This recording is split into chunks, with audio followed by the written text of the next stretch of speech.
Hello everybody, welcome to another review. So I'm going to be reviewing a brand new album by the power metal band Alestorm with a brand new record, the Thunderfist Chronicles, the 8th record from the Scottish pirate metal band that is probably the biggest band easily to push the genre. If anything, if you've heard of this fusion, it would most likely be from Alestorm rather than other bands like Rumahoy.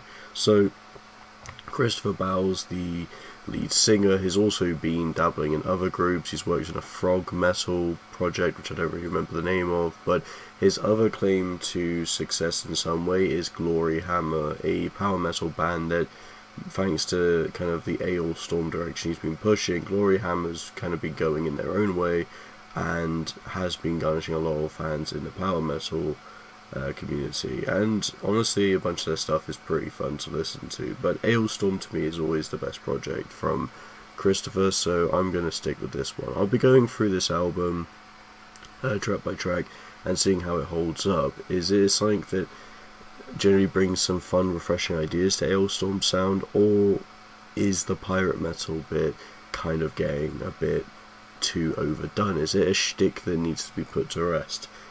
We'll find out how this goes. So, starting off, we have Hyperion Omniriff, which I think this is a good Alestorm opener, but compared to the 7th run of the 7th run, I'm not quite feeling this one as much. I think it's still a good song, but opening up the record, I think just Magellan Expedition just kind of had more of an intro that worked well with 7th run and 7th run, and I just don't think this kind of brings in any of their most unique ideas.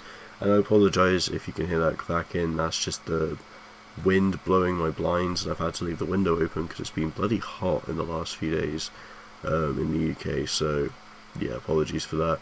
But Hyperion Omniriff, it's a good song, I just don't think it really stands out. It's just kind of a run by the numbers basic Alestorm song, has decent guitars, just has decent ideas. It's nothing bad, it just kind of is a whatever track at this point, or whatever good track I'd rather say.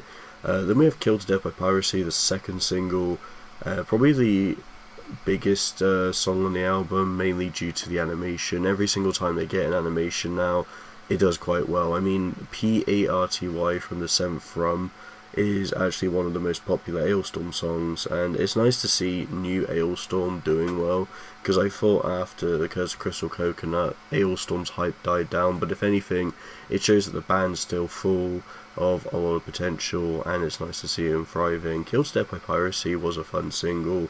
It's catchy, it's got this just kind of classic Alestorm goofiness to it, and I like it. Killed to Death by Piracy is great.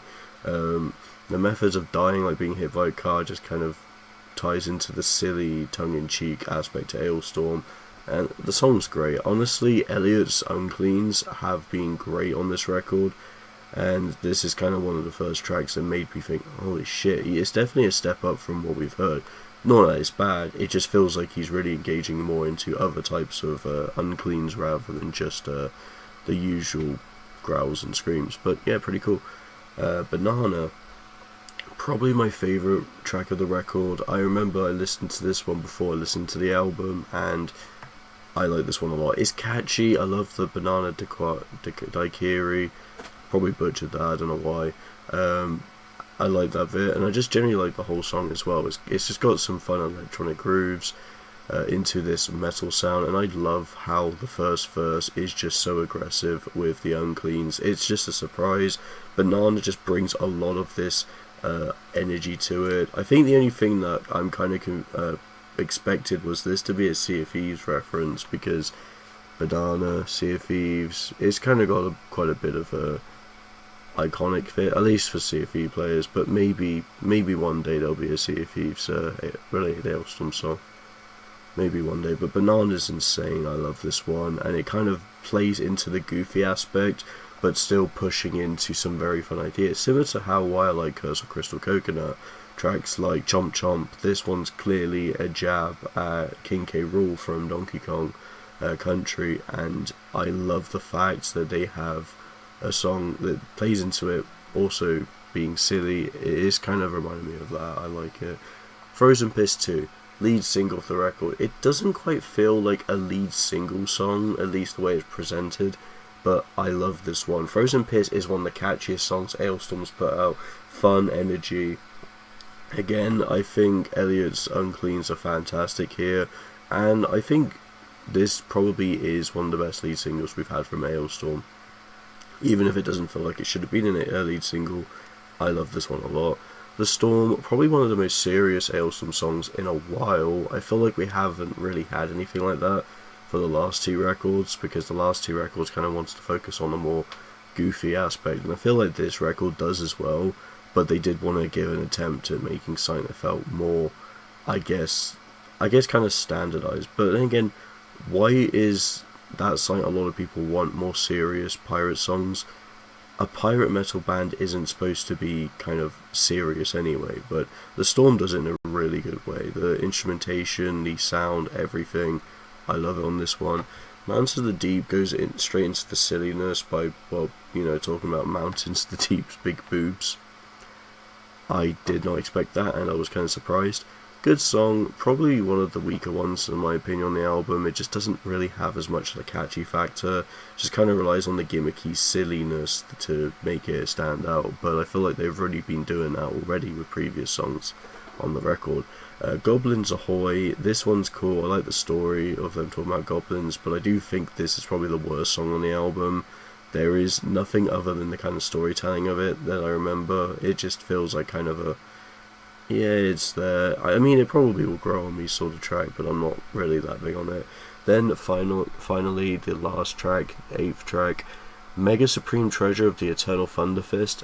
This is Alestorm doing a 17-minute pirate song. Literally, this is the reason why the album is short in track length, but it's insane, to be honest. I feel like it's quite well grounded, and it takes the Treasure Island formula where some moments can be pretty heavy, blasting just general heaviness from the band, and then it kind of goes into a calmer aesthetic, whereas this one generally plays it into that progressiveness where you will get build-ups, you will get uncleans, you will get just all these kind of weird rhythms, and I think that's what makes this one quite entertaining.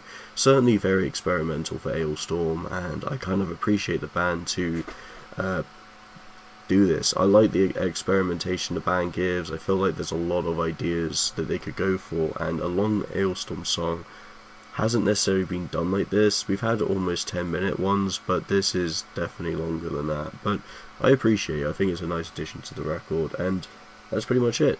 The Thunderfist Chronicles is a good continuation to Alestorm. I don't think the shtick of pirate metal has been overdone yet, but I feel like there is also that aspect of it kind of feels like they are going to be repeating some of the ideas we've seen before, which makes sense, because I feel like there's only so much you can do before your music starts to represent earlier stuff. If anything, the Seventh Rum record, some of the songs even reminded me of even earlier Alestorm songs, so it's not necessarily something that's not happened yet. This is definitely something that's been happening, but it's just to see how they can progress onwards. There's still creativity put into it, a lot of fun ideas, and I think as a whole, if you just get out of the mindset and just want to listen to something because it's fun, then I think this definitely does the job well.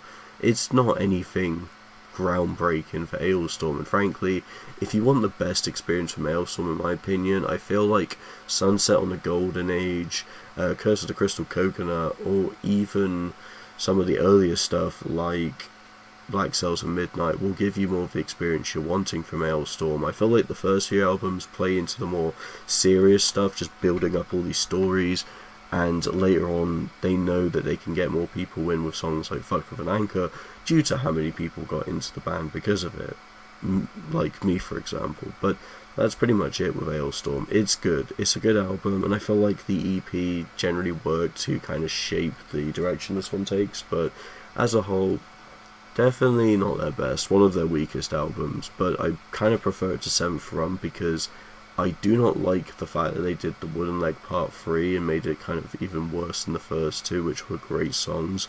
Then they did Return to Tortuga, recreated Tortuga to be a very generic song. That's kind of taken the whole point out of Tortuga. And then they also had a few other songs I just felt were kind of alright on there, but this generally has more consistency to me, and I think less tracks works this way if they're going to do a long one at the end. But yeah, I like this. I think it's got a lot of fun ideas. And that's pretty much all I have to say. So I'm going to give this a 3.5 out of 5. I enjoyed it enough, and I think it definitely still has Alestorm's charm, but it does feel like this shtick could get old soon. But that's all I have to say. Hope you all enjoy. Thank you so much for watching, and see you in the next video.